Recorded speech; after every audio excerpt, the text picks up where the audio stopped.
Basically, you're saying that the Dutch government has a globalist bent. Oh, big time. I mean, I wouldn't say they just have a globalist bent. They are globalist. Are you saying that the Netherlands government basically sort of agrees ideologically with the World Economic Forum people? Is that how it works? Absolutely. Mark Rutte, the prime minister, you can see Klaus Schwab. They call it WEF here, World Economic Forum. You can see Klaus Schwab going, where do we find a prime minister like Mark Rutte? You know, and Mark is like, yeah, you know, it's probably making Trudeau quite jealous. The World Economic Forum has nurtured this country. Of course, Brussels is right next door. Belgium is on the border, right? The EU is completely captured. And so things are really governed here by bureaucrats, unnamed. We don't even know who they are. They're probably down in Davos, down in Switzerland. So it's clear that the World Economic Forum has a massive influence in Canada, United States, all over, including Japan, name it. And especially here in Belgium and in Luxembourg. They've taken Luxembourg, and Luxembourg's gone with the wind. What a nice banking place to have as well. The farmers own about 62% of the land in Netherlands, but this is the second largest food exporter in the world, despite being only less than 18 million people, right? And the farmers are extraordinary. And so they're using excuses of what they call stickstoff here, which is nitrogen, that the nitrogen is causing pollution right next door in Germany, which is on the border. They don't ever bring up the nitrogen. They blame CO2 over there. Across the border, it's CO2. Here, it's nitrogen. They just, you know, the globalists just tailor-make their talking points to resonate with people. But the bottom line is they're trying to run the farmers out of business by saying that they're polluting the environment. And, of course, that means that who's going to make this food? When you take the most efficient farmers in the world, arguably, and you put them out of business because they're polluting, who's going to do it? The Indians, the Chinese? I don't know. The bottom line is, though, we can see that we're going into an energy crisis that is quite severe. And an energy crisis, of course, leads to food crisis as well. As you know, I spent a lot of time down in the Darien Gap between Colombia and Panama. A great deal of time out with those Indians deep in the jungle, taking 2 congressmen down there. Tom Tiffany from Wisconsin, for instance, very courageously went probably 25 miles out in the jungle with me. And then, you know, Mexico and whatnot. You see our borders just being overwhelmed. Same is happening here in Europe. I was just over in Luxembourg, tiny country, and about 50% of the country is now recent migrants, right? Luxembourg is not anything like it was the last time I was there. In fact, Europe in general is not. I've lived 6 years in Europe, mostly Germany and Poland, and you can see, for instance, Germany is really going downhill fast. They have an energy crisis that is quite severe, and it's been exacerbated by the war in Ukraine. Of course, you know, you've got Nord Stream 1 and Nord Stream 2. For people that don't know what that means, there's 2 pipelines. Nord Stream means North Stream because the pipeline goes through the Baltic Sea and comes down to Germany, right? So Nord Stream 2 has never been opened because Germany won't certify it to open. Nord Stream 1 has been open and running at 100% until recently, until the war came. And excuse me if you see flies here, there's horses everywhere. I'm in farmland. Nord Stream 2 has never been opened. Nord Stream 1 is very vital for Germany and Europe because that's where a huge amount of the natural gas comes to Germany, right, and other parts of Europe.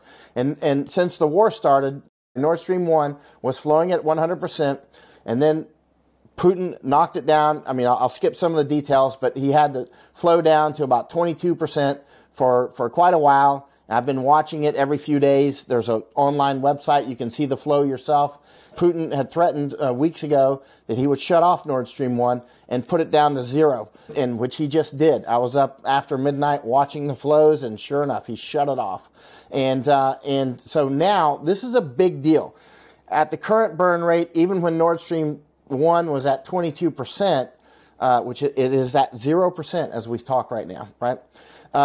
That means that Germany was probably going to run out of energy or of natural gas in about January or February, height of the winter, and Germany's quite cold, as you know. And now this has other huge effects besides just freezing to death. Right now, Germany is setting up warming stations, by the way, in school gymnasiums and whatnot, so that come wintertime, people will be able to warm up in the gymnasiums, and that the German tribes will be able to meet with the new Somali tribes who have come in.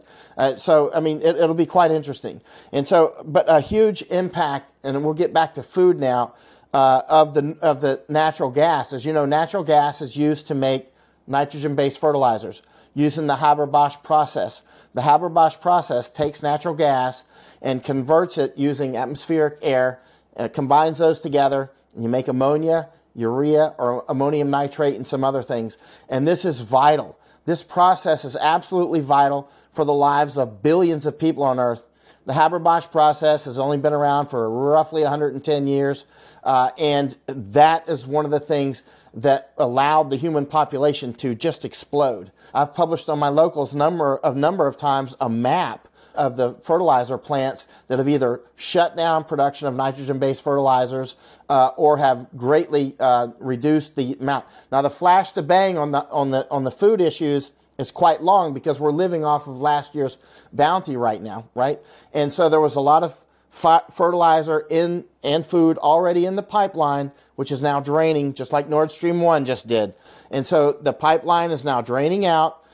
Fertilizer is not being produced anywhere close to what it used to be. As you know, China and other countries like India, Malaysia, Indonesia are hoarding food, which is, I think, quite smart. I mean, from their perspective, they may be having riots today in China, unconfirmed, but it looks like it, food riots in Chengdu. We'll see. But the bottom line is, I would not doubt it if you have actual Germans knocking on your door this year because they're freezing. Now, there is plenty of natural gas. Russia has obviously plenty. Netherlands, where I'm sitting now, there's a place called Groningen, which is not very far from me, about an hour away. They've got all the natural gas they need for Netherlands, and substantial part they could send quite a lot to Germany. And also over in the UK, they've got a lot of natural gas that's not being used. And it's not being used because it's sitting in the ground due to information campaigns by the Greens and the people who sponsor the Greens. So it's just, people are going to freeze to death this winter. It's very clear. Next year, we're going to start to see profound food shortages, and this will drive that hop. We see right now, going through South America, through Colombia, up through the Darien Gap, where I spend so much time, the flows are dramatically increasing. And as you know, I was down in Darien Gap a few months ago. Darien Gap is that jungle gap between Colombia and Panama. It's very rugged, very dangerous. So the migrants go through that Darien Gap, and many drown or fall off what they call the Montaña de la Muerta, the mountain of death, or they get lost out there. But they're coming up in massive numbers through Africans and Asians. I see people from Pakistan every day. I'm talking about in Panama, in Central America, right? I see that flow is dramatically increasing as we see the economies collapse, right? Like last year, I didn't see many Pakistanis. I see a few, a sprinkling. Last year, I didn't see any Chinese. I heard about Chinese. This year, I see seeing mainland Chinese every day. Mainland Chinese go to Ecuador, and then they go up to Colombia, go into the Darien Gap, and go north, and they end up all around the United States. And so we have the same with Indians, Bangladeshis, Somalis, Yemenis, over 140 countries, right?